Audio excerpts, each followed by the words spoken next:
शेवटची कुस्ती ही या पंचक्रोशीतील या आखाड्याची आणि आमच्या गावच्या आखाड्याची सुद्धा ही शेवटची कुस्ती.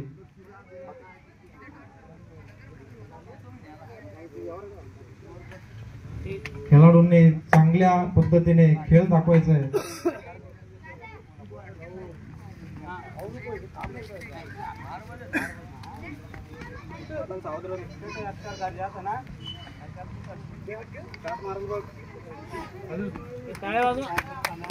आवाजलेले असे दोन्ही पैलवान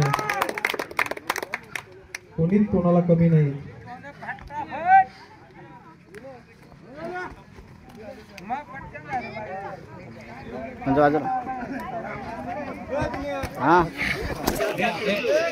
दोन्ही पैलवान रायगड विजेते कुस्तीचे मानकरी आहेत.